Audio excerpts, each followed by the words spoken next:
always called you a Marine's Marine, you know. So what would I call you in the civilian world? A civilian?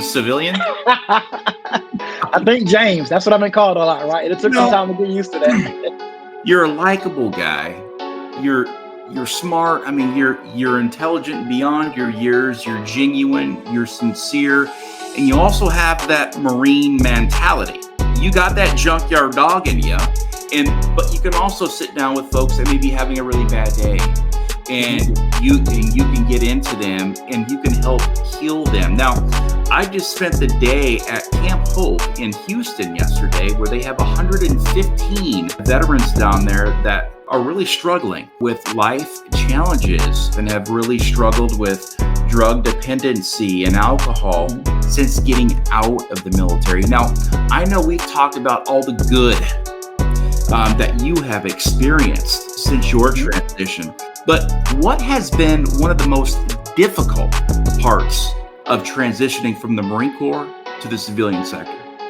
I would say that you can easily find yourself feeling like you're on an island.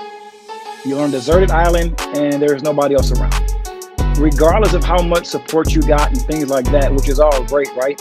But the military in general, and specifically for us, the Marine Corps, really does provide that sense of camaraderie, that sense of brotherhood, that sense of sisterhood, just that feeling that I have somebody else to depend on, rely on, and lean on.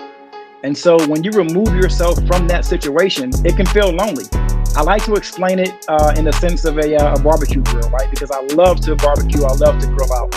Well, if you have your fire pit there and your barbecue grill, and there's a bunch of coals on that grill, the reason the coals are staying hot is because they're feeding off of one another. If you take those set of hot coals and you pick up one and move it off to the side, that coal is gonna grow cold. The rest of them will stay hot. The reason that one off to the side is growing cold is because it no longer has that sense of connectedness with everybody else. And when we retire, we transition from active duty service to the civilian sector, that's what happens sometimes. That coal is now picked up and is moved off to the side. You're leaving that base, you're leaving that environment, and you're going back to hometown America. And you can find yourself growing cold really, really quickly if you don't have other coals around you, or in that sense, other Marine brothers, Marine sisters. Regardless of what branch you're in, you have to stay connected to keep that heat going.